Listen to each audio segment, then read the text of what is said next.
અને તાળીઓના ગડગડાટથી આ પુષ્પવર્ષાને વધાવી. 75 वर्ष पूर्ण होने पर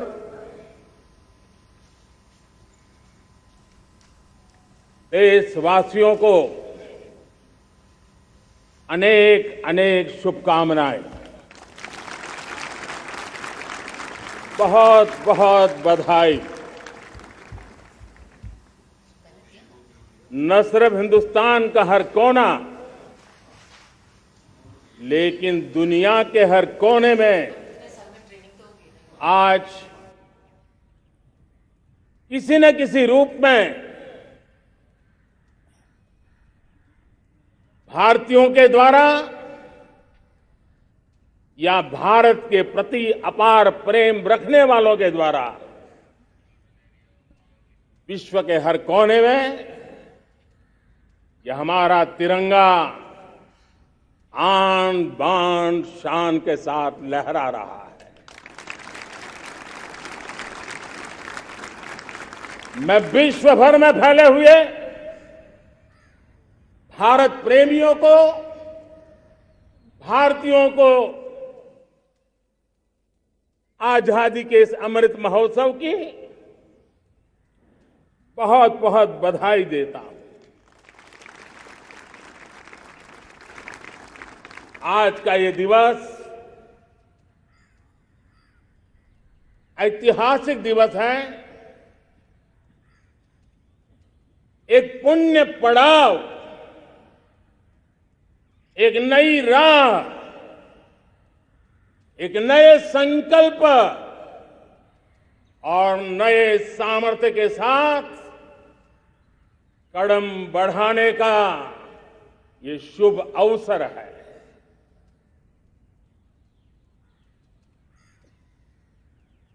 आजादी के जंग में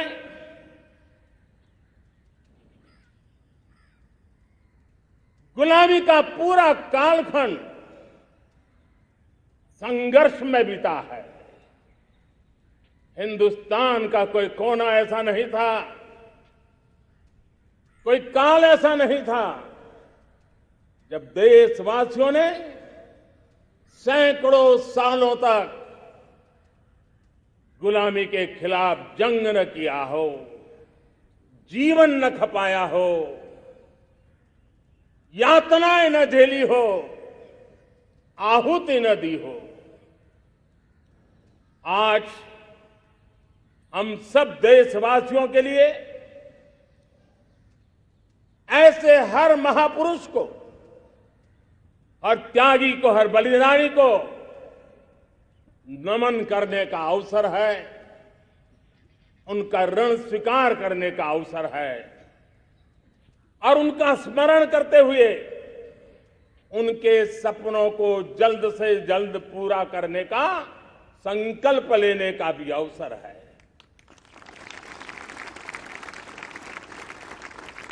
हम सभी देशवासी कृतज्ञ हैं पूज्य बापू के, नेताजी सुभाष चंद्र बोस के, बाबा साहब आंबेडकर के, वीर सावरकर के, जिन्होंने कर्तव्य पथ पर जीवन को खपा दिया. कर्तव्य पथ ही उनका जीवन पथ रहा. यह देश कृतज्ञ है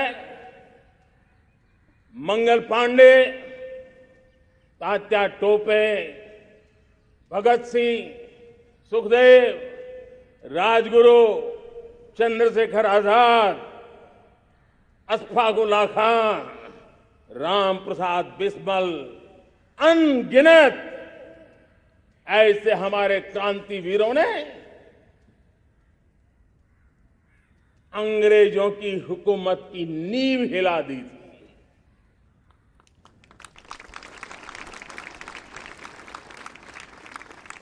यह राष्ट्र कृतज्ञ है उन वीरांगनाओं के लिए,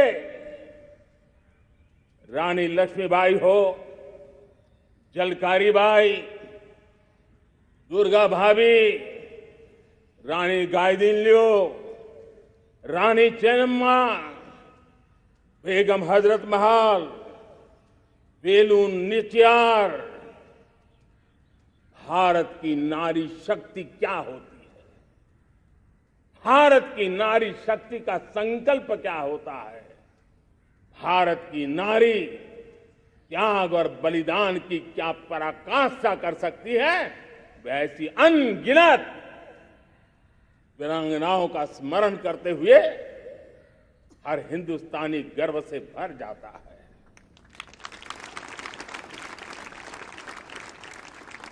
आजादी का जंग भी लड़ने वाले और आजादी के बाद देश बनाने वाले भी, डॉक्टर राजेंद्र प्रसाद जी हो, नेहरू जी हो, सरदार वल्लभ भाई पटेल, श्यामा प्रसाद मुखर्जी, लाल बहादुर शास्त्री, दीनदयाल उपाध्याय, जयप्रकाश नारायण, राम मनोहर लोहिया, आचार्य विनोबा भावे, नानाजी देशमुख, सुब्रमण्यम भारती, अनगिनत ऐसे महापुरुषों को आज नमन करने का अवसर है। जब आजादी के जंग की चर्चा करते हैं तो हम उन जंगलों में जीने वाले हमारे आदिवासी समाज का भी गौरव करना हम नहीं भूल सकते हैं। भगवान बिरसा मुंडा, सिद्धो कान्हू, अल्लूरी सीताराम राजू, गोविंद गुरु, अनगिनत नाम है जिन्होंने आजादी के आंदोलन की आवाज बन करके दूर सुदूर जंगलों में भी मेरे आदिवासी भाई बहनों में, माताओं में, युवकों में मातृभूमि के लिए जीने मरने की प्रेरणा जगाई। ये देश का सौभाग्य रहा है कि आजादी के जंग के कई रूप रहे हैं और उसमें एक रूप वो भी था जिसमें नारायण गुरु हो, स्वामी विवेकानंद हो, महर्षि अरविंदो हो, गुरुदेव रविंद्रनाथ टैगोर हो, ऐसे अनेक महापुरुष हिंदुस्तान के हर कोने में, हर कान में भारत की चेतना को जगाते रहे, भारत को चेतनवंत बनाते रहे। अमृत महोत्सव के दौरान देश ने पूरे एक साल से हम देख रहे हैं, 2021 में दांडी यात्रा से प्रारंभ हुआ, स्मृति दिवस को संवारते हुए हिंदुस्तान के हर जिले में, हर कोने में देशवासियों ने आजादी के अमृत महोत्सव के लक्षावधि कार्यक्रम किए हैं। शायद इतिहास में इतना विशाल, व्यापक, लंबा एक ही मकसद का उत्सव मनाया गया हो, वो शायद ये पहली घटना हुई होगी। और हिंदुस्तान के हर कोने में उन सभी महापुरुषों को याद करने का प्रयास किया गया जिनको किसी न किसी कारणवश इतिहास में जगह न मिली या उनको भुला दिया गया था।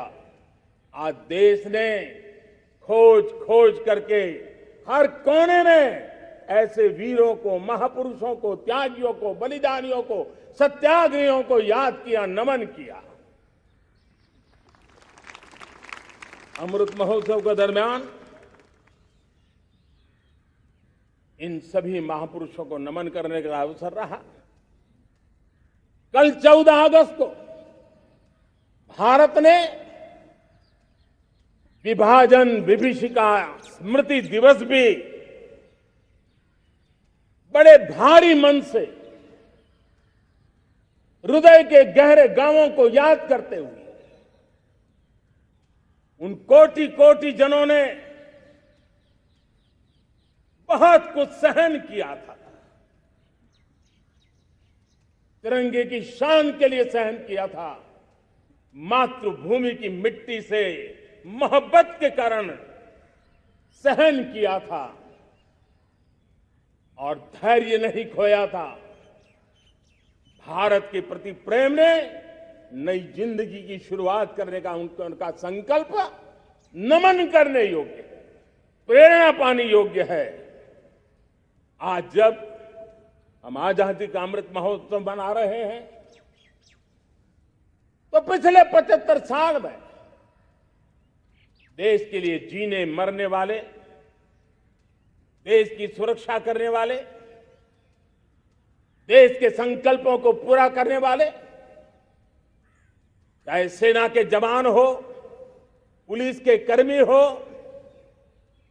शासन में बैठे हुए ब्यूरोक्रेट्स हो, जनप्रतिनिधि हो, स्थानीय स्वराज की संस्थाओं के शासक प्रशासक रहे हो, राज्यों के शासक प्रशासक रहे हो, केंद्र के शासक प्रशासक रहे हो, 75 साल में इन सबके योगदान को भी आज स्मरण करने का अवसर है और देश के कोटि कोटि नागरिकों को भी, जिन्होंने 75 साल अनेक प्रकार की कठिनाइयों के बीच भी देश को आगे बढ़ाने के लिए अपने से जो हो सका वो करने का प्रयास किया है। मेरे प्यारे देशवासियों, 75 साल की हमारी ये यात्रा अनेक उतार चढ़ाव से भरी हुई है। सुख दुख की छाया मंडराती रही है और इसके बीच भी हमारे देशवासियों ने उपलब्धियां की है, पुरुषार्थ किया है, हार नहीं मानी है, संकल्पों को ओझल नहीं होने दिया है। और इसलिए, और ये भी सच्चाई है कि सैकड़ों सालों के गुलामी के कालखंड ने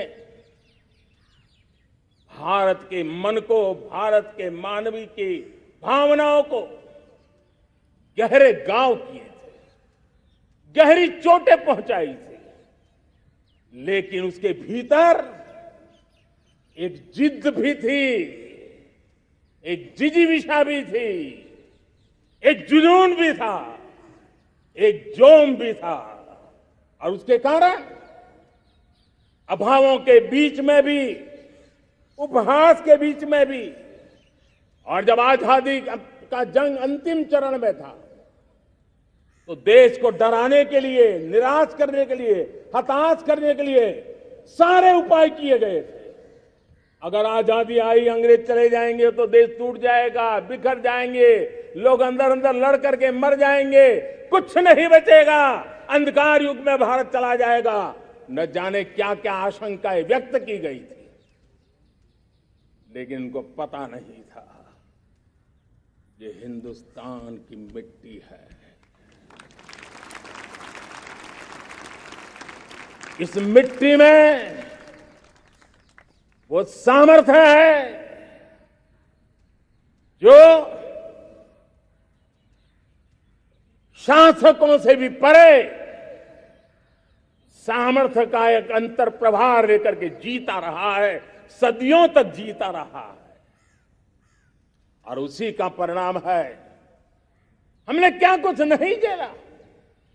कभी अन्न का संकट झेला, कभी युद्ध के शिकार हो गए, आतंकवाद ने डगर डगर चुनौतियां पैदा की, निर्दोष नागरिकों को मौत के घाट उतार दिया गया, छद्म युद्ध चलते रहे, प्राकृतिक आपदाएं आती रही, सफलता विफलता, आशा निराशा, न जाने कितने पड़ाव आए हैं, लेकिन इन पड़ाव के बीच भी भारत आगे बढ़ता रहा।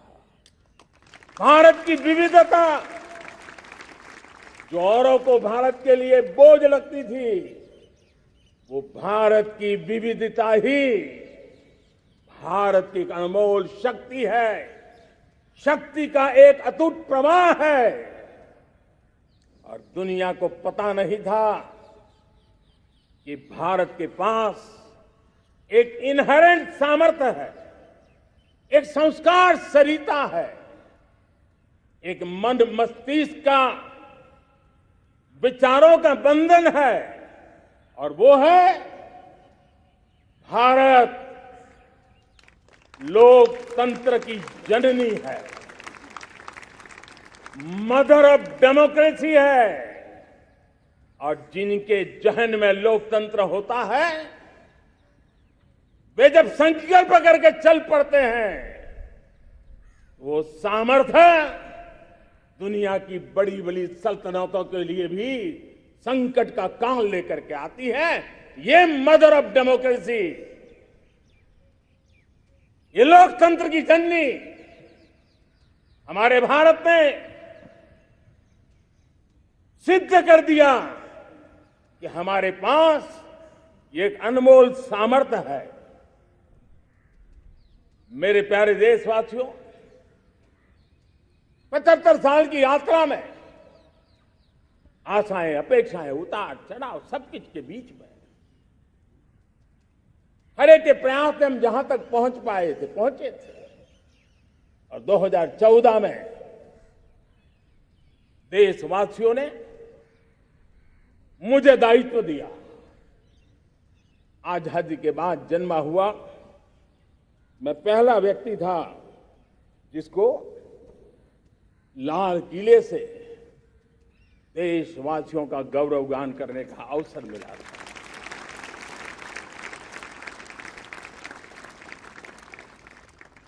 लेकिन मेरे दिल में जो भी आप लोगों से सीखा हूं, जितना आप लोगों को जान पाया हूं मेरे देशवासियों, आपके सुख दुख को समझ पाया हूं, देश की आशा अपेक्षाओं के भीतर वो कौन सी आत्मा बसती है, उसको जितना मैं समझ पाया हूं, उसको लेकर के मैंने अपना पूरा कालखंड देश के उन लोगों को एम्पावर करने में खपाया। मेरे दलित हो, शोषित हो, पीड़ित हो, वंचित हो, आदिवासी हो, महिला हो, युवा हो, किसान हो, दिव्यांग हो, पूरब हो, पश्चिम हो, उत्तर हो, दक्षिण हो, समुद्र का तट हो, हिमालय की कंदराएं हो, हर कोने में महात्मा गांधी का जो सपना था आखिर इंसान की चिंता करने का, महात्मा गांधी जी जो आकांक्षा थी अंतिम छोर पर बैठे हुए व्यक्ति को समर्थ बनाने की, मैंने अपने आप को उसके लिए समर्पित किया। और उन 8 साल का नतीजा और आजादी के इतने दशकों का अनुभव आज 75 साल के बाद जब अमृत काल की ओर कदम रख रहे हैं, अमृत काल की ये पहली प्रभात है, तब मैं एक ऐसे सामर्थ्य को देख रहा हूं और जिससे मैं गौरव से भर जाता हूं। देशवासियों, मैं आज देश का सबसे बड़ा सौभाग्य ये देख रहा हूं कि भारत का जनमन आकांक्षी जनमन है। एस्पिरेशनल सोसाइटी किसी भी देश की बहुत बड़ी अमानत होती है और हमें गर्व है कि आज हिंदुस्तान के हर कोने में, हर समाज के हर वर्ग में, हर तबके में आकांक्षाएं उफान पर है। देश का हर नागरिक चीजें बदलना चाहता है, बदलते देखना चाहता है, लेकिन इंतजार करने को तैयार नहीं है, अपनी आंखों के सामने देखना चाहता है, कर्तव्य से जुड़ करके करना चाहता है, वो गति चाहता है, वो प्रगति चाहता है। 75 साल में संजोए हुए सारे सपने अपने ही आंखों के सामने पूरा करने के लिए वो लालायित है, उत्साहित है, उतावला भी है। कुछ लोगों को इसके कारण संकट हो सकता है, क्योंकि जब एस्पिरेशनल सोसाइटी होती है तब सरकारों को भी तलवार की धार पे चलना पड़ता है, सरकारों को भी समय के साथ दौड़ना पड़ता है।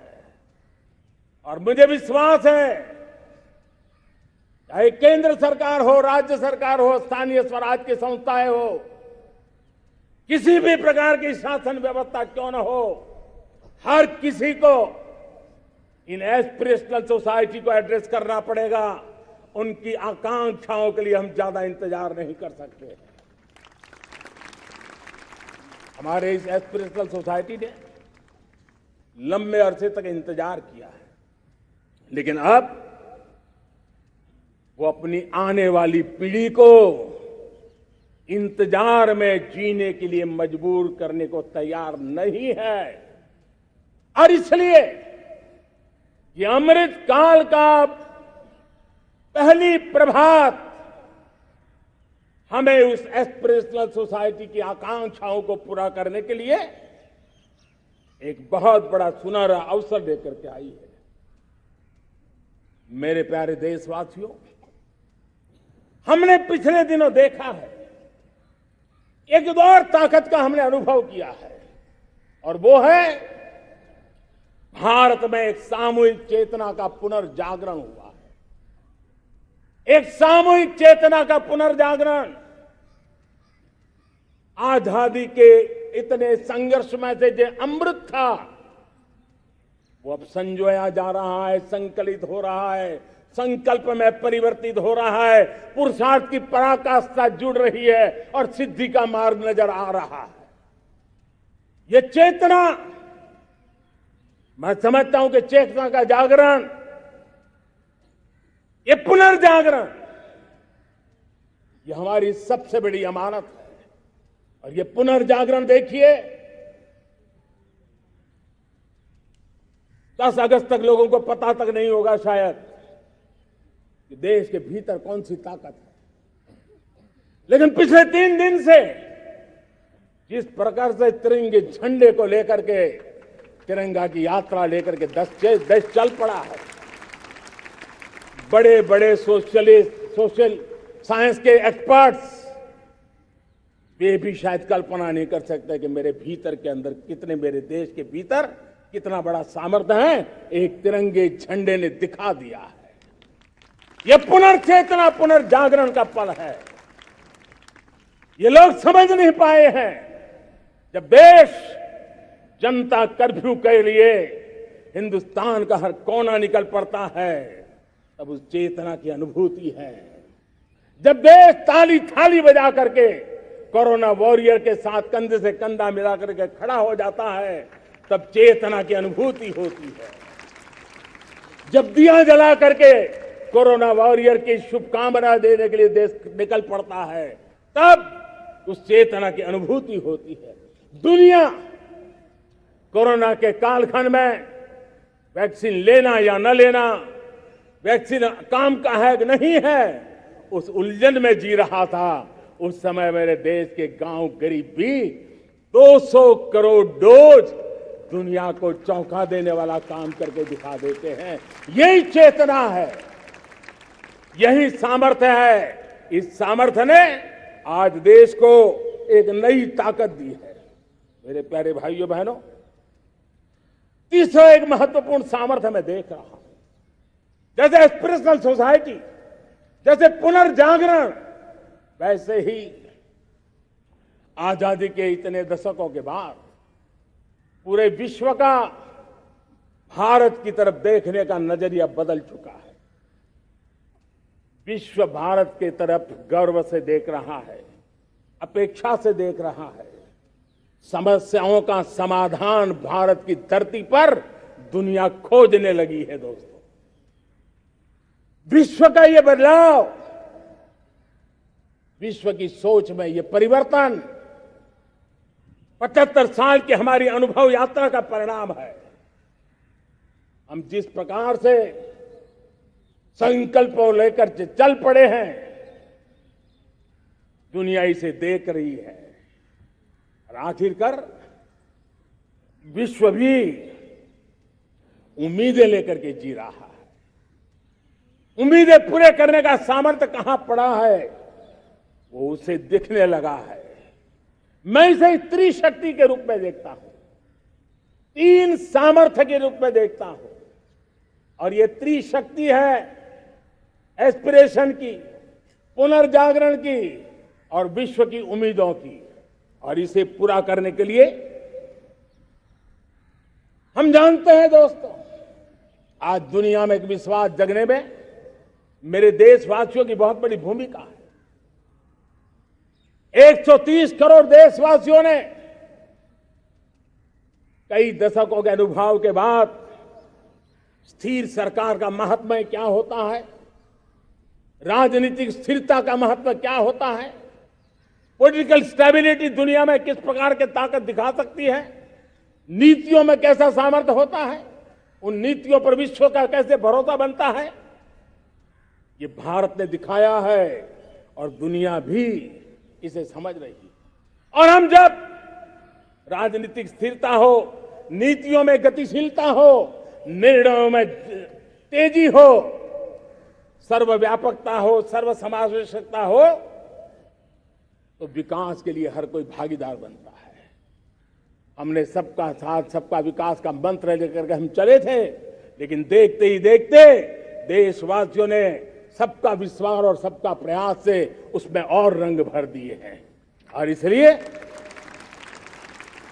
हमने देखा है हमारी सामूहिक शक्ति को, हमारे सामूहिक सामर्थ्य को हमने देखा है। आजादी का अमृत महोत्सव जिस प्रकार से मनाया गया, जिस प्रकार से हर जिले में 75 अमृत सरोवर बनाने का अभियान चल रहा है, गांव-गांव के लोग जुड़ रहे हैं, कार सेवा कर रहे हैं, अपने प्रयत्नों से अपने गांव में जल संरक्षण के लिए बड़ा अभियान चला रहे हैं।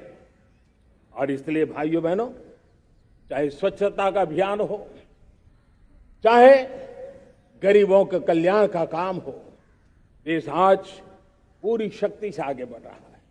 लेकिन भाइयों बहनों, हम लोग आजादी के अमृत काल में हमारी 75 साल की यात्रा को उसका गौरवगान करते रहेंगे, अपनी ही पीठ थपथपाते रहेंगे, तो हमारे सपने कहीं दूर चले जाएंगे। और इसलिए 75 साल का कालखंड कितना ही शानदार रहा हो, कितने ही संकटों वाला रहा हो, कितने ही चुनौतियों वाला रहा हो, कितने ही सपने अधूरे दिखते हो, उसके बावजूद भी आज जब हम अमृत काल में प्रवेश कर रहे हैं, अगले 25 वर्ष हमारे देश के लिए अत्यंत महत्वपूर्ण है। और इसलिए जब मैं आज मेरे सामने लाल किले पर से 130 करोड़ देशवासियों के सामर्थ्य का स्मरण करता हूं,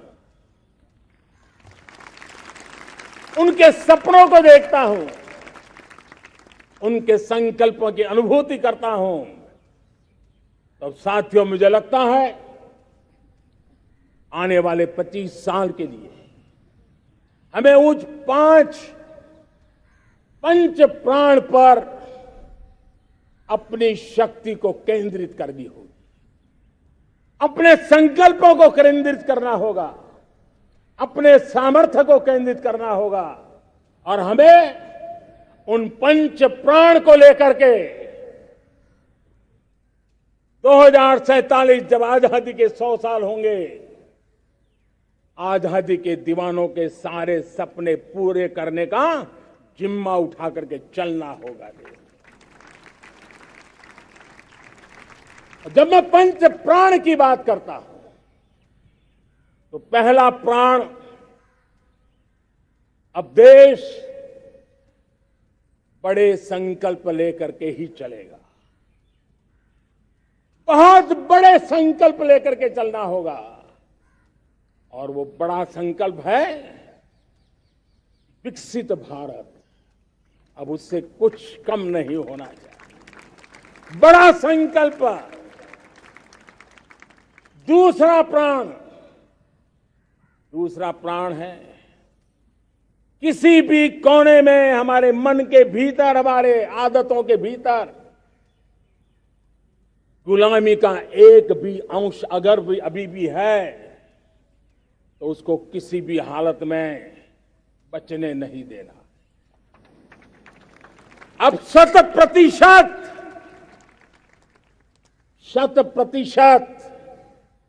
सैकड़ों साल की गुलामी ने जहां हमें जकड़ कर रखा है, हमारे मनोभाव को बांध करके रखा हुआ है, हमारी सोच में विकृतियां पैदा करके रखी है, हमें गुलामी की छोटी सी छोटी चीज भी कहीं नजर आती है, हमारे भीतर नजर आती है, हमारे आसपास नजर आती है, हमें उससे मुक्ति पानी ही होगी। ये हमारा दूसरी प्राण शक्ति है। तीसरी प्राण शक्ति, हमें हमारी विरासत पर गर्व होना चाहिए। हमारी विरासत के प्रति, क्योंकि यही विरासत है जिसने कभी भारत को स्वर्णिम काल दिया था, और यही विरासत है जो समय को अनुकूल परिवर्तन करने की आदत रखती है। यही विरासत है जो काल बाह्य छोड़ती रही है, नित्य नूतन स्वीकारती रही है। और इसलिए इस विरासत के प्रति हमें गर्व होना चाहिए। चौथा प्राण, वो भी उतना ही महत्वपूर्ण है, और वो है एकता और एकजुटता। 130 करोड़ देशवासियों में एकता, न कोई अपना न कोई पराया। एकता की ताकत एक भारत श्रेष्ठ भारत के सपनों के लिए हमारा चौथा प्राण है। और पांचवा प्राण है नागरिकों का कर्तव्य। नागरिकों का कर्तव्य जिसमें प्रधानमंत्री भी बाहर नहीं होता है, मुख्यमंत्री भी बाहर नहीं होता है, वो भी नागरिक है। नागरिकों का कर्तव्य, यह हमारे आने वाली 25 साल के सपनों को पूरा करने के लिए एक बहुत बड़ी प्राण शक्ति है। मेरे प्यारे देशवासियों, जब सपने बड़े होते हैं,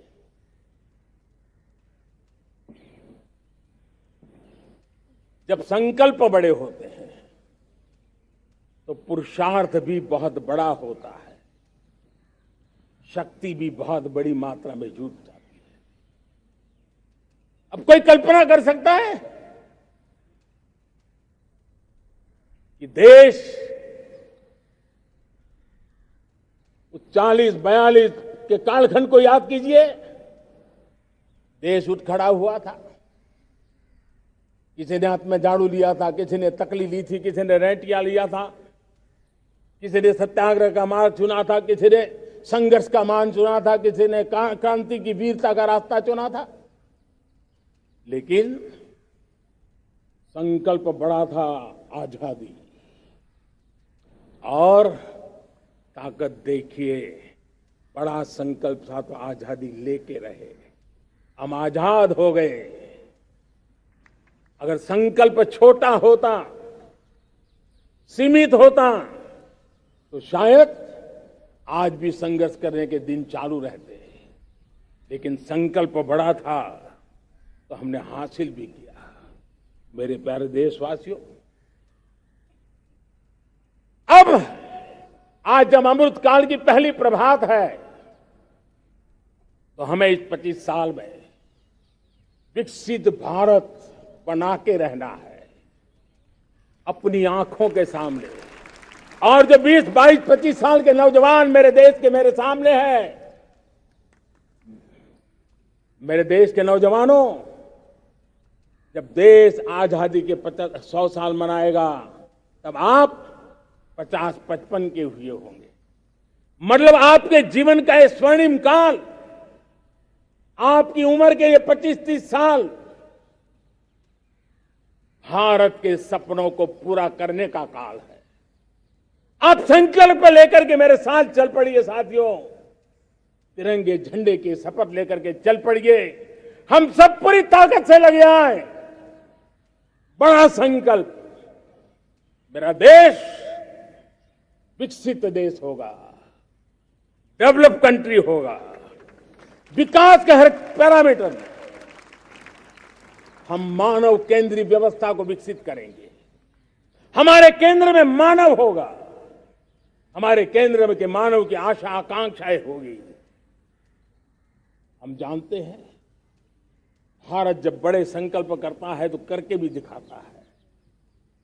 जब मैंने यहां स्वच्छता की बात कही थी मेरे पहले भाषण में, देश चल पड़ा, जिससे जहां हो सका स्वच्छता की ओर आगे बढ़ा और गंदगी के प्रति नफरत एक स्वभाव बनता गया। यही तो देश है जिसने इसको करके दिखाया है और कर भी रहा है, आगे भी कर रहा है। यही तो देश है जिसने वैक्सीनेशन, दुनिया दुविधा में थी, 200 करोड़ का लक्ष्य पार कर लिया, समय सीमा में कर लिया, पुराने सारे रिकॉर्ड तोड़ के कर लिया। ये देश कर सकता है। हमने तय किया था देश को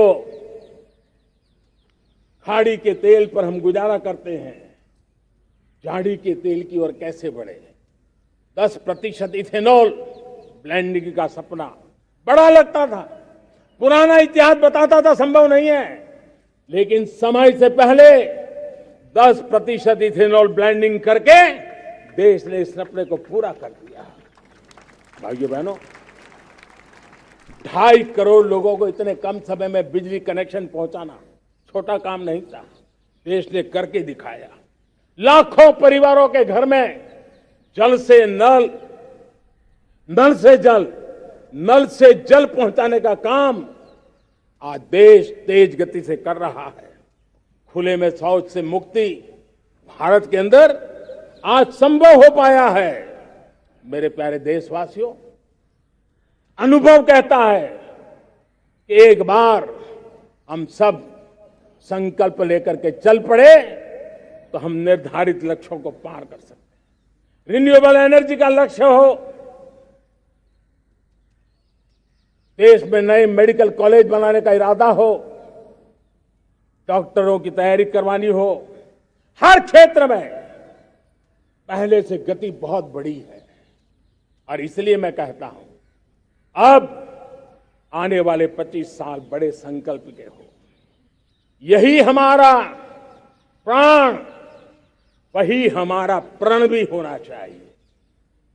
दूसरी बात मैंने कही है, उस प्राण शक्ति की मैंने चर्चा की है कि गुलामी की मानसिकता। देश की सोचिए भाइयों, कब तक दुनिया हमें सर्टिफिकेट बांटती रहेगी? कब तक दुनिया के सर्टिफिकेट पर हम गुजारा करेंगे? क्या हम अपने मानक नहीं बनाएंगे? क्या 130 करोड़ का देश अपने मानकों को पार करने के लिए पुरुषार्थ नहीं कर सकता है? हमें किसी भी हालत में औरों के जैसा दिखने की कोशिश करने की जरूरत नहीं है। हम जैसे हैं वैसे, लेकिन सामर्थ्य के साथ खड़े होंगे, ये हमारा मिजाज होना चाहिए। हमें गुलामी से मुक्ति चाहिए। हमारे मन के भीतर दूर दूर 7 समंदर के नीचे भी गुलामी का तत्व नहीं बच रहना चाहिए। और मैं आशा देखता हूं, जिस प्रकार से नई राष्ट्रीय शिक्षा नीति बनी है, जिस मंथन के साथ बनी है, कोटि कोटि लोगों के विचार प्रवाह को संकलित करते हुए बनी है, और भारत की धरती की जमीन से जुड़ी हुई शिक्षा नीति बनी। रसकस हमारी धरती के मिले हैं। हमने जो कौशल्य पर बल दिया है, ये एक ऐसा सामर्थ्य है जो हमें गुलामी से मुक्ति की ताकत देगा। हमने देखा है कभी कभी तो हमारी टैलेंट भाषा के बंधनों में बन जाती है। ये गुलामी की मानसिकता का परिणाम है। हमें हमारे देश की हर भाषा पे गर्व होना चाहिए। वो हमें भाषा आती हो या ना आती हो, लेकिन मेरे देश की भाषा है, मेरे पूर्वजों ने दुनिया को दी हुई ये भेंट सौगात है, हमें गर्व होना चाहिए। मेरे साथियों, आज डिजिटल इंडिया का रूप हम देख रहे हैं, स्टार्टअप देख रहे हैं। कौन लोग हैं? ये वो टैलेंट है जो टियर 2, टियर 3 सिटी में किसी गांव गरीब के परिवार में बसे हुए लोग हैं। ये हमारे नौजवान है जो आज नई नई खोज के साथ दुनिया के सामने आ रहे हैं। गुलामी की मानसिकता हमें उसे तिलांजलि देनी पड़ेगी, अपने सामर्थ्य पे भरोसा करना होगा। दूसरी एक बात जो मैंने कही, तीसरी मेरी प्राण शक्ति की बात है, वो है हमारी विरासत पर हमें गर्व होना चाहिए। जब हम अपनी धरती से जुड़ेंगे, जब हम अपनी धरती से जुड़ेंगे, तभी तो ऊंचा उड़ेंगे।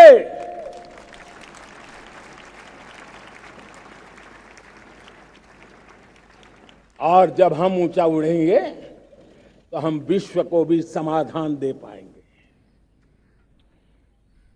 हमने देखा है जब हम अपनी चीजों पे गर्व करते हैं। आज दुनिया होलिस्टिक हेल्थ केयर की चर्चा कर रही है, लेकिन जब होलिस्टिक हेल्थ केयर की चर्चा करती है तो उसकी नजर भारत के योग पर जाती है, भारत के आयुर्वेद पर जाती है, भारत की होलिस्टिक लाइफस्टाइल के पर जाती है। ये हमारी विरासत है, हम जो दुनिया को दे रहे हैं। दुनिया आज उससे प्रभावित हो रही है। अब हमारी ताकत देखिए, हम वो लोग हैं जो प्रकृति के साथ जीना जानते हैं, प्रकृति को प्रेम करना जानते हैं। आज विश्व पर्यावरण की जो समस्याओं से जूझ रहा है, हमारे पास वो विरासत है।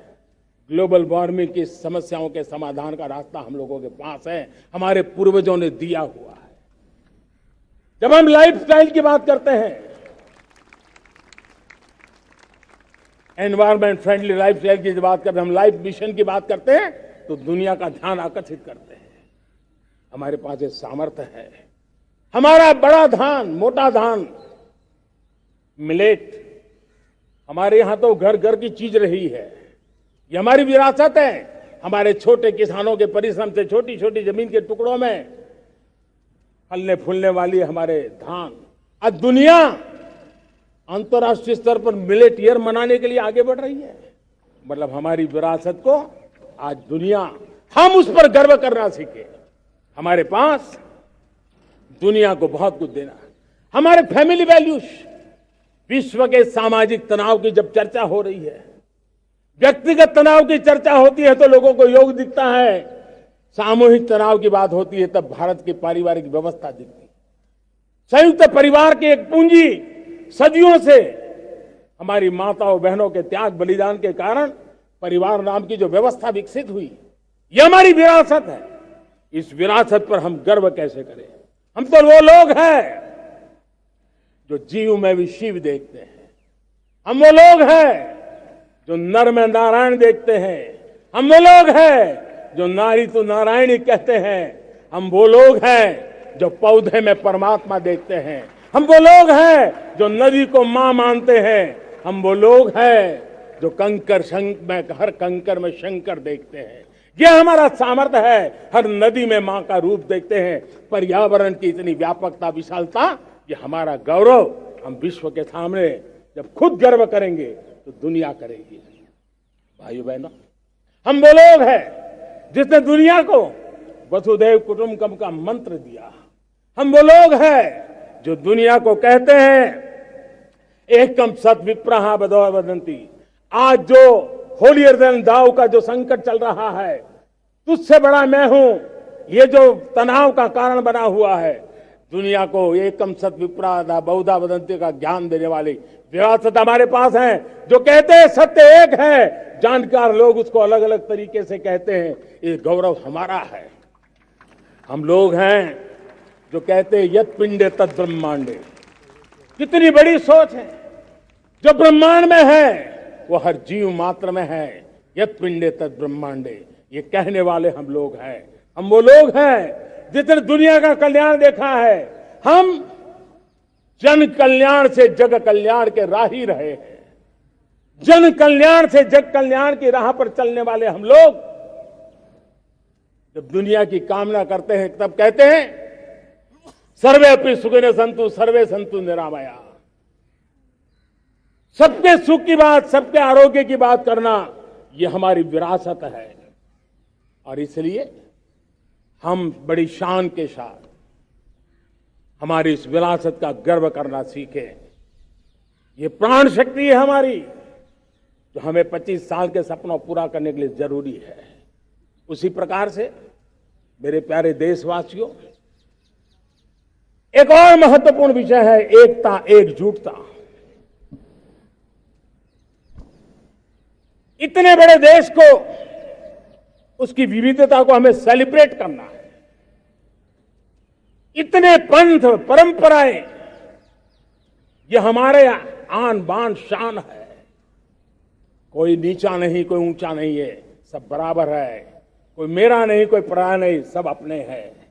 ये भाव एकता के लिए बहुत जरूरी है। घर में भी एकता की नींव तभी रखी जाती है जब बेटे बेटी एक समान हो। अगर बेटे बेटी एक समान नहीं होंगे तो एकता के मंत्र नहीं गूंज सकते हैं। जेंडर इक्वलिटी हमारी एकता के लिए पहली शर्त। जब हम एकता की बात करते हैं, अगर हमारे एक ही पैरामीटर हो, एक ही मानदंड हो, जिस मानदंड को हम कहें इंडिया फर्स्ट, मैं जो कुछ भी कर रहा हूं, जो भी सोच रहा हूं, जो बोल रहा हूं, इंडिया फर्स्ट के अनुकूल है, एकता का रास्ता खुल जाएगा। दोस्त, हमें एकता से बांधने का वो मंत्र है, हमें इसको पकड़ना है। मुझे पूरा विश्वास है कि हम समाज के अंदर ऊंच नीच के भेदभावों से, मेरे तेरे के भेदभावों से हम सबकी पुजारी बने। श्रमेव जयते कहते हैं हम, श्रमिक का सम्मान, ये हमारा स्वभाव होना चाहिए। लेकिन भाइयों बहनों, मैं लाल किले से मेरी एक पीड़ा और कहना चाहता हूं। ये दर्द मैं कहे बिना नहीं रह सकता। मैं जानता हूं कि शायद लाल किले का विषय नहीं हो सकता, लेकिन मेरे भीतर का दर्द मैं कहां कहूंगा। देशवासियों के सामने नहीं कहूंगा तो कहां कहूंगा। और वो है, किसी न किसी कारण से हमारे अंदर एक ऐसी विकृति आई है, हमारी बोलचाल में, हमारे व्यवहार में, हमारे कुछ शब्दों में, हम नारी का अपमान करते हैं।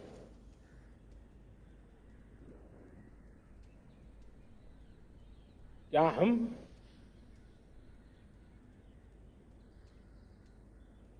स्वभाव से, संस्कार से, रोजमर्रा की जिंदगी में नारी को अपमानित करने वाली हर बात से मुक्ति का संकल्प ले सकते हैं?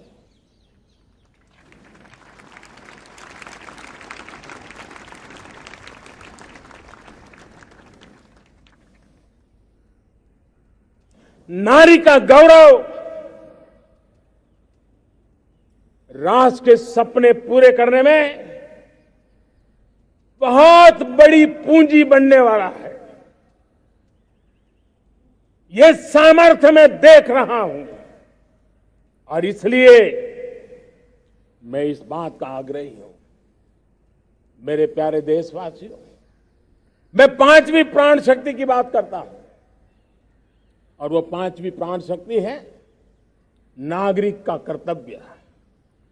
दुनिया में जिन जिन देशों ने प्रगति की है, जिन जिन देशों ने कुछ अचीव किया है, व्यक्तिगत जीवन में भी जिसने अचीव किया है, कुछ बातें उभर करके सामने आती हैं। एक, अनुशासित जीवन। दूसरा, कर्तव्य के प्रति समर्पण। व्यक्ति की जीवन की सफलता हो, समाज की हो, परिवार की हो, राष्ट्र की हो, ये मूलभूत मार्ग है, ये मूलभूत प्राण शक्ति है। और इसलिए हमें कर्तव्य पर बल देना ही होगा।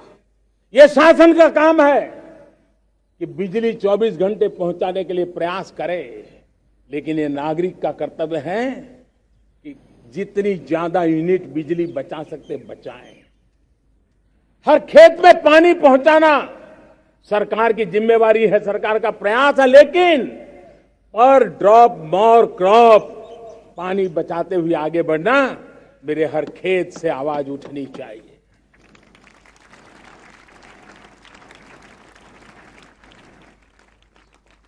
केमिकल मुक्त खेती, ऑर्गेनिक फार्मिंग, प्राकृतिक खेती, ये हमारा कर्तव्य है। साथियों, चाहे पुलिस हो या पीपल हो, शासक हो या प्रशासक हो, ये नागरिक कर्तव्य से कोई अछूता नहीं हो सकता है। हर कोई अगर नागरिक के कर्तव्यों को निभाएगा तो मुझे विश्वास है कि हम इच्छित लक्ष्य को प्राप्त करने में समय से पहले सिद्धि प्राप्त कर सकते हैं। मेरे प्यारे देशवासियों, आज महर्षि अरविंदो की जन्म जयंती भी है। मैं उस महापुरुष के चरणों में नमन करता हूं, लेकिन हमें उस महापुरुष को याद करना होगा जिन्होंने कहा था, स्वदेशी से स्वराज, स्वराज से सुराज। ये उनका मंत्र है। हम सबको सोचना होगा कि हम कब तक दुनिया के और लोगों पर निर्भर रहेंगे। क्या हमारे देश का अन्न की आवश्यकता हो, हम आउटसोर्स कर सकते हैं क्या? जब देश ने तय कर लिया कि हमारा पेट हम खुद भरेंगे, देश ने करके दिखाया कि नहीं दिखाया? एक बार संकल्प लेते हैं तो होता है दोस्त। और इसलिए आत्मनिर्भर भारत, ये हर नागरिक का, हर सरकार का, समाज के हर इकाई का ये दायित्व बन जाता है। ये आत्मनिर्भर भारत, ये सरकारी एजेंडा, सरकारी कार्यक्रम नहीं है। ये समाज का जन आंदोलन है जिसे हमें आगे बढ़ाना है। मेरे साथियों, आज जब ये बात हमने सुनी, आजादी के 75 साल के बाद जिस आवाज को सुनने के लिए हमारे कान तरस रहे थे, 75 साल के बाद वो आवाज सुनाई दी है। 75 साल के बाद लाल किले पर से तिरंगे को सलामी देने का काम पहली बार मेड इन इंडिया तोप ने किया है। कौन हिंदुस्तानी होगा जिसको ये बात, एक आवाज उसे नई प्रेरणा, ताकत नहीं देगी? और इसलिए मेरे प्यारे भाई बहनों, मैं आज मेरे देश के सेना के जवानों का हृदय से अभिनंदन करना चाहता हूं।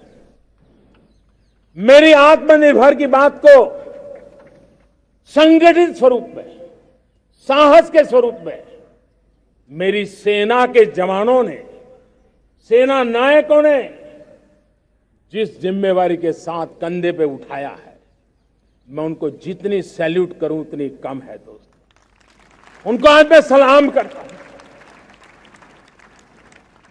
क्योंकि सेना का जवान मौत को मुट्ठी में लेकर के चलता है। मौत और जिंदगी के बीच में कोई फासला ही नहीं होता है, और तब बीच में वो डट करके खड़ा होता है। और वो मेरा सेना का जवान तय करे कि हम 300 ऐसी चीजों आप लिस्ट करते हैं जो हम विदेश से नहीं लाएंगे हमारे देश की। ये संकल्प छोटा नहीं है।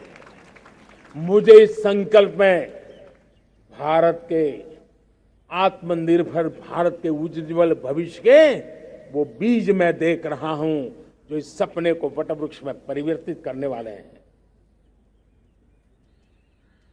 सैल्यूट, सैल्यूट मेरे सेना के अधिकारियों को, सैल्यूट।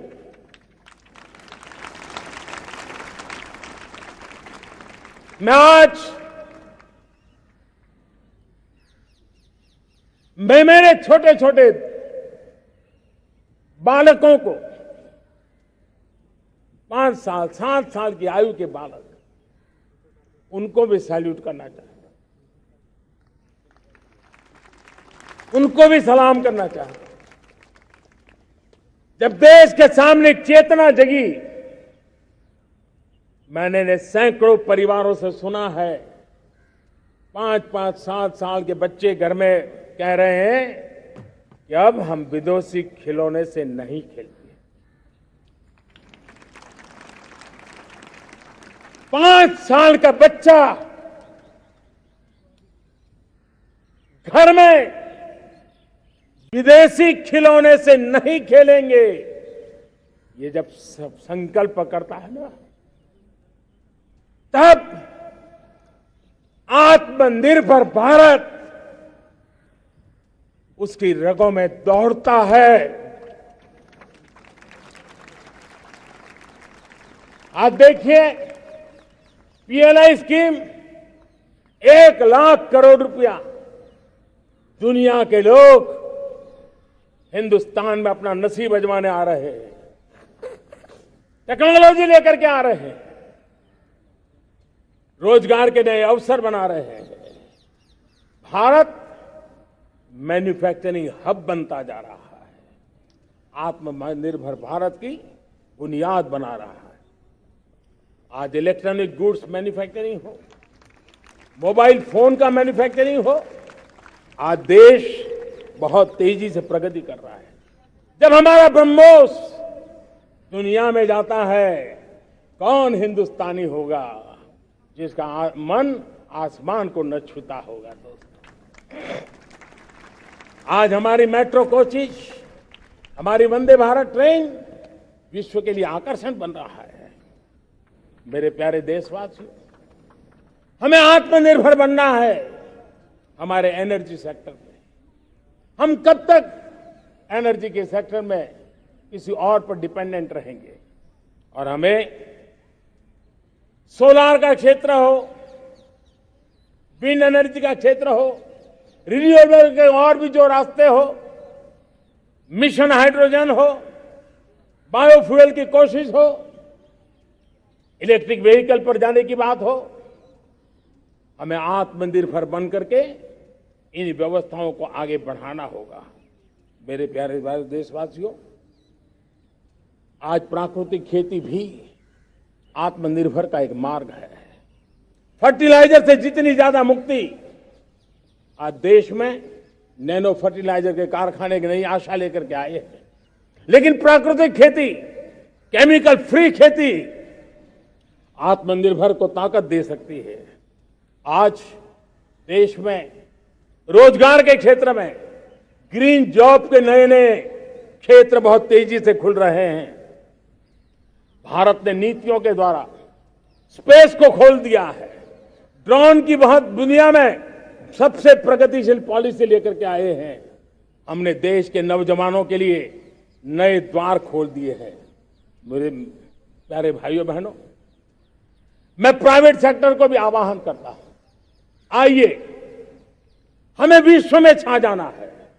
आत्मनिर्भर भारत का यह भी सपना है कि दुनिया को भी जो आवश्यकताएं हैं उसको पूरा करने में भारत पीछे नहीं जाएगा। हमारे लघु उद्योग हो, सूक्ष्म उद्योग हो, कुटीर उद्योग हो, जीरो डिफेक्ट जीरो इफेक्ट हमें उस करके हमें दुनिया में जाना होगा। हमें स्वदेशी पर गर्व करना होगा। मेरे प्यारे देशवासियों, हम बार बार लाल बहादुर शास्त्री जी को याद करते हैं। जय जवान जय किसान का उनका मंत्र आज भी देश के लिए प्रेरणा है। बाद में अटल बिहारी वाजपेयी जी ने जय विज्ञान कह करके उसमें एक कड़ी जोड़ दी थी और देश ने उसको प्राथमिकता दी थी। लेकिन अब अमृत काल के लिए एक और अनिवार्यता है और वो है जय अनुसंधान। जय जवान जय किसान जय विज्ञान जय अनुसंधान, इनोवेशन। और मुझे मेरे देश की युवा पीढ़ी में भरोसा है। इनोवेशन की ताकत देखिए, आज हमारा यूपीआई भीम, हमारा डिजिटल पेमेंट, फिनटेक की दुनिया में हमारा स्थान, आज विश्व में रियल टाइम 40% अगर डिजिटल फाइनेंशियल का ट्रांजैक्शन होता है तो मेरे देश में हो रहा है। हिंदुस्तान ने ये करके दिखाया है। मेरे प्यारे देशवासियों, अब हम 5G के दौर की ओर कदम रख रहे हैं। बहुत दूर इंतजार नहीं करना होगा, हम कदम मिलाने वाले हैं। हम ऑप्टिकल फाइबर गांव-गांव में पहुंचा रहे हैं। डिजिटल इंडिया का सपना गांव से गुजरेगा, ये मुझे पूरी जानकारी है। आज मुझे खुशी है, हिंदुस्तान के 4 लाख कॉमन सर्विस सेंटर्स गांवों में विकसित हो रहे हैं। गांव के नौजवान बेटे बेटियां कॉमन सर्विस सेंटर चला रही हैं। देश गर्व कर सकता है कि गांव के क्षेत्र में 4 लाख डिजिटल एंटरप्रेन्योर का तैयार होना और सारी सेवाएं लोग, गांव के लोग उनके यहां लेने के लिए आदी बन जाए, ये अपने आप में टेक्नोलॉजी हब बनने की भारत की जो ताकत है। मेरे प्यारे देशवासियों, ये जो डिजिटल इंडिया का मूवमेंट है, जो सेमीकंडक्टर की ओर हम कदम मांड रहे हैं, 5G की ओर कदम मांड रहे हैं, ऑप्टिकल फाइबर का नेटवर्क बिछा रहे हैं, ये सिर्फ आधुनिकता की पहचान ऐसा नहीं है। 3 बड़ी ताकतें इसके अंदर समाहित है। शिक्षा में आमूलचूल क्रांति, ये डिजिटल माध्यम से आने वाली है। स्वास्थ्य सेवाओं में आमूलचूल क्रांति डिजिटल से आने वाली है। कृषि जीवन में भी बहुत बड़ा बदलाव डिजिटल से आने वाला है। एक नया विश्व तैयार हो रहा है। भारत उसे आगे बढ़ाने के लिए, और मैं साफ देख रहा हूं दोस्तों, ये डेकेड मानव जात के लिए टेकेड का समय है, टेक्नोलॉजी का डेकेड है। भारत के लिए तो ये टेकेड जिसका मन टेक्नोलॉजी से जुड़ा हुआ है, आईटी की दुनिया में भारत ने अपना एक लोहा बनवा लिया है, तो ये टेकेड का सामर्थ्य भारत के प्यास है। हमारा अटल इनोवेशन मिशन, हमारे इंक्यूबेशन सेंटर, हमारे स्टार्टअप एक नया पूरा क्षेत्र का विकास कर रहे हैं। युवा पीढ़ी के लिए नए अवसर लेकर के आ रहे हैं। स्पेस मिशन की बात हो, हमारा डीप ओशन मिशन की बात हो, समुद्र की गहराई में जाना हो या हमें आसमान को छूना हो, ये नए क्षेत्र हैं जिसको लेकर के हम आगे बढ़ रहे हैं। मेरे प्यारे देशवासियों, हम इस बात को न भूलें, और भारत ने सदियों से देखा हुआ है, जैसे देश में कुछ नमूना रूप कामों की जरूरत होती है, कुछ बड़ी बड़ी ऊंचाइयों की जरूरत होती है, लेकिन साथ साथ धरातल पर मजबूती बहुत आवश्यक होती है। भारत की आर्थिक विकास की संभावनाएं धरातल की मजबूती से जुड़ी हुई है, और इसलिए हमारे छोटे किसान, उनका सामर्थ्य, हमारे छोटे उद्यमी, उनका सामर्थ्य, हमारे लघु उद्योग, कुटीर उद्योग, सूक्ष्म उद्योग, रेहड़ी पटरी वाले लोग, घरों में काम करने वाले लोग, ऑटो रिक्शा चलाने वाले लोग, बस सेवाएं देने वाले लोग, ये समाज का जो सबसे बड़ा तबका है, इसका सामर्थ्यवान होना भारत के सामर्थ्य की गारंटी है। और इसलिए हमारे आर्थिक विकास की ये जो मूलभूत जमीनी ताकत है, उस ताकत को सर्वाधिक बल देने की दिशा में हमारा प्रयास चल रहा है। मेरे प्यारे देशवासियों, हमारे पास 75 साल का अनुभव है। हमने 75 साल में कई सारी सिद्धियां भी प्राप्त की हैं। हमने 75 साल के अनुभव में नए सपने भी संजोए हैं, नए संकल्प भी लिए हैं। लेकिन अमृतकाल के लिए हमारे मानव संसाधन का ऑप्टिमम आउटकम कैसे हो, हमारी प्राकृतिक संपदा का ऑप्टिमम आउटकम कैसे हो, इस लक्ष्य को लेकर के हमें चलना है।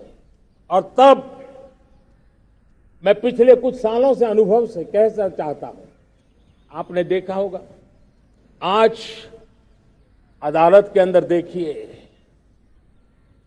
हमारी वकील के क्षेत्र में काम करने वाले हमारी नारी शक्ति किस ताकत के साथ नजर आ रही है।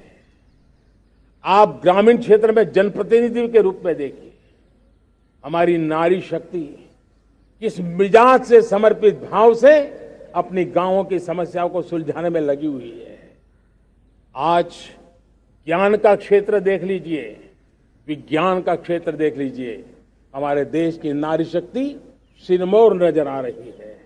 आज हम पुलिस में देखें, हमारी नारी शक्ति लोगों की सुरक्षा की जिम्मेवारी उठा रही है।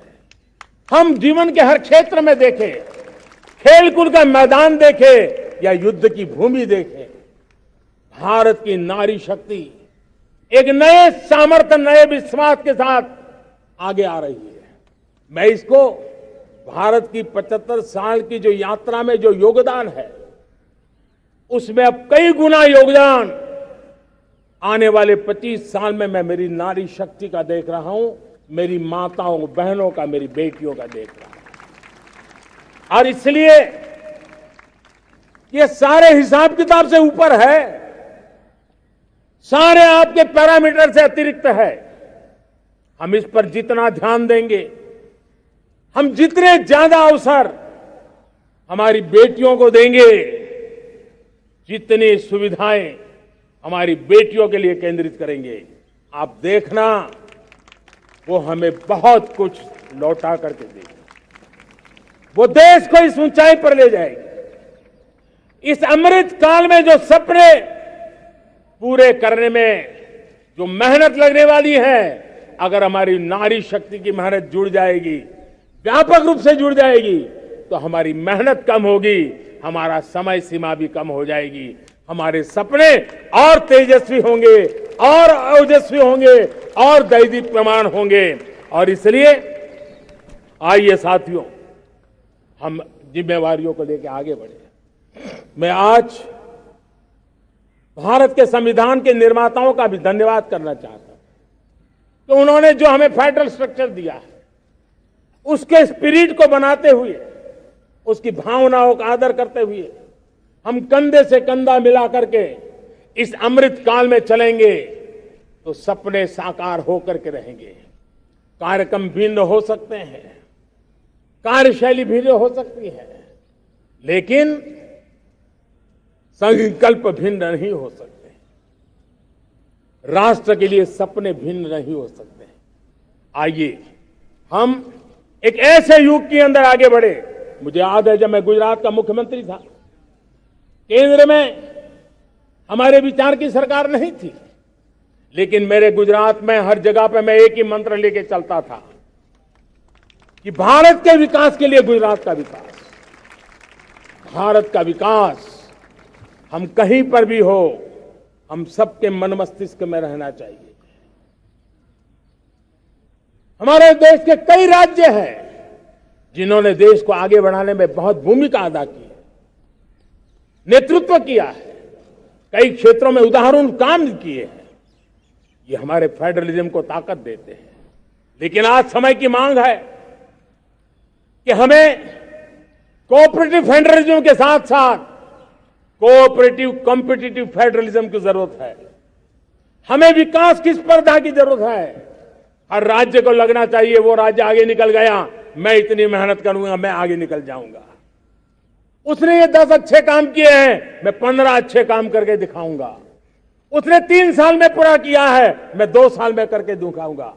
हमारे राज्यों के बीच में, हमारी सर्विस, सरकार की सभी इकाइयों के बीच में वो स्पर्धा का वातावरण चाहिए जो हमें विकास की नई ऊंचाइयों पर ले जाने के लिए प्रयास करे।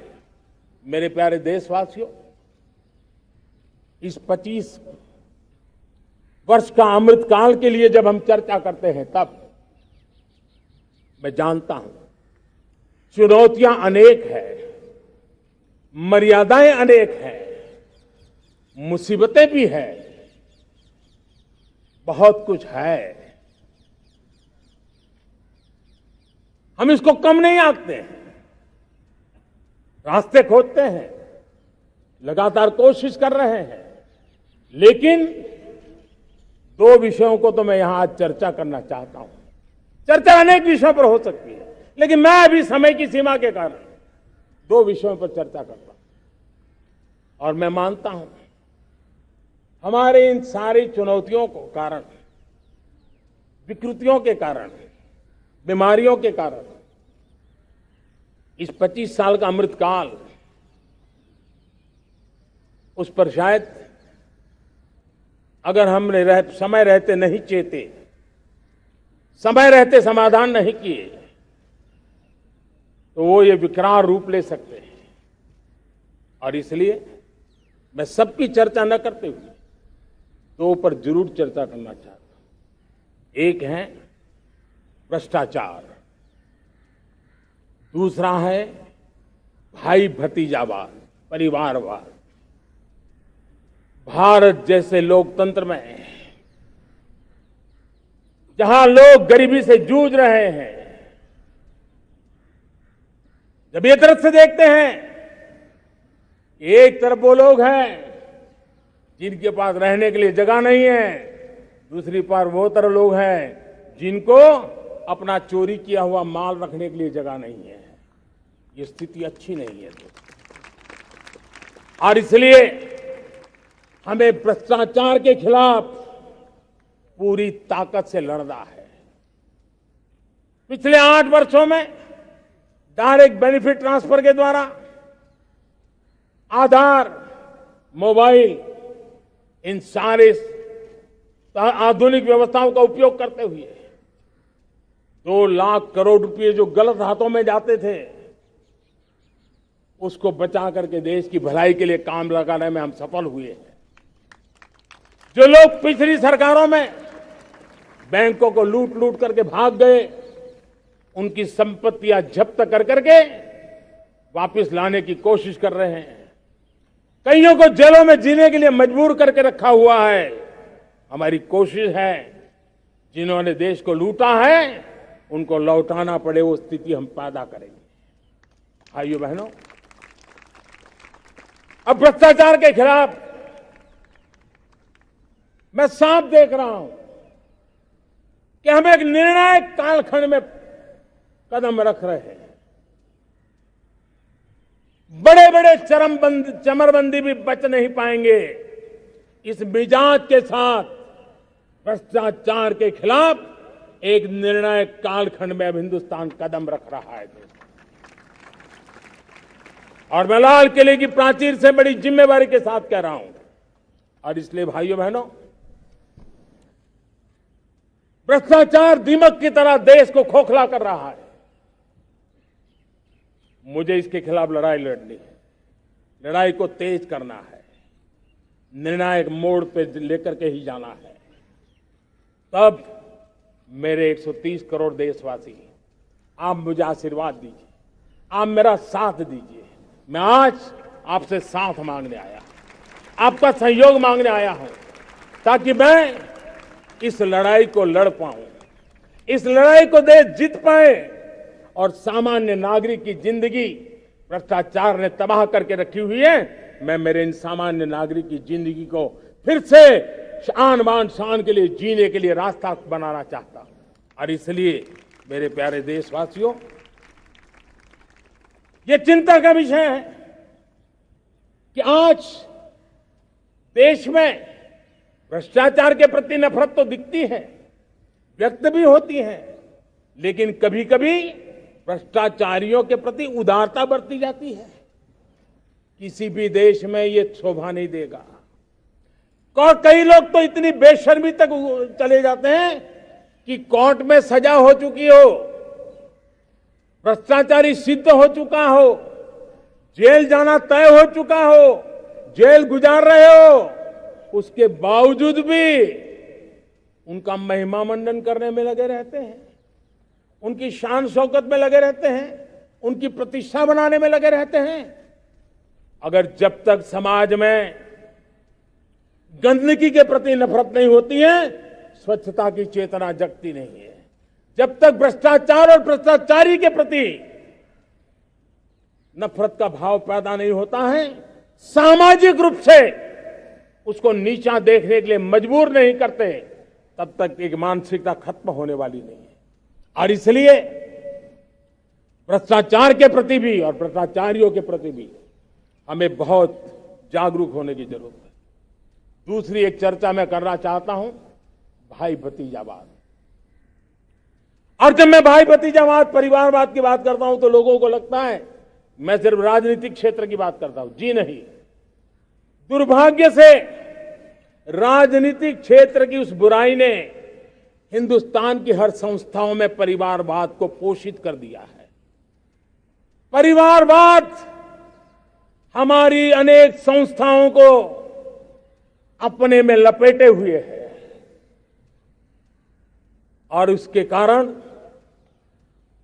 मेरे देश की टैलेंट को नुकसान होता है, मेरे देश के सामर्थ्य को नुकसान होता है। जिनके पास अवसर की संभावनाएं हैं, वो परिवारवाद, भाई भतीजे के बाद बाहर रह जाता है। भ्रष्टाचार का भी कारण ये भी एक बन जाता है, ताकि उसका कोई भाई भतीजे के कार्य आसरा नहीं है तो लगता है चलो भाई कहीं से खरीद करके के जगह बना लूं।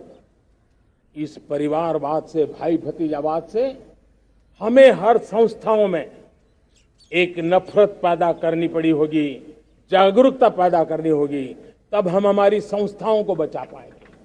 संस्थाओं के उज्जवल भविष्य के लिए बहुत आवश्यक है। उसी प्रकार से राजनीति में भी परिवारवाद ने देश के सामर्थ्य को सबसे सारा अन्याय किया है। परिवारवादी राजनीति परिवार की भलाई के लिए होती है, उसको देश की भलाई से कोई लेना देना नहीं होता है। और इसलिए लाल किले की प्राचीर से तिरंगे झंडे के आन बान शान के नीचे भारत के संविधान का स्मरण करते हुए मैं देशवासियों को खुले मन से कहना चाहता हूं, आइए हिंदुस्तान के राजनीति के शुद्धिकरण के लिए भी, हिंदुस्तान की सभी संस्थाओं के शुद्धिकरण के लिए भी हमें देश को इस परिवारवादी मानसिकता से मुक्ति दिला करके योग्यता के आधार पर देश को आगे ले जाने की ओर बढ़ना होगा। यह अनिवार्यता है,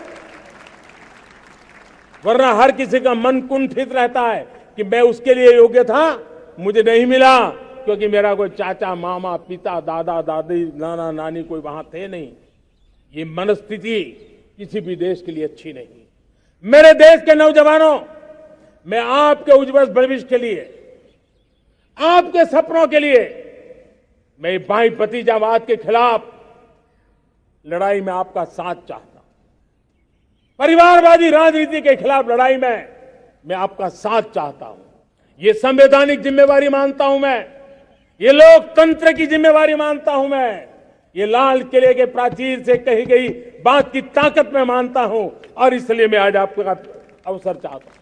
हमने देखा पिछले दिनों खेलों में, ऐसा तो नहीं है कि देश के पास पहले प्रतिभाएं नहीं रही होंगी, ऐसा तो नहीं है कि खेलकूद की दुनिया में हिंदुस्तान के नौजवान, हमारे बेटे बेटियां कुछ कर नहीं सकते, लेकिन सिलेक्शन भाई भतीजेवाद की चैनल से गुजरते थे और उसके कारण वो खेल के मैदान तक, उस देश तक तो पहुंच जाते थे।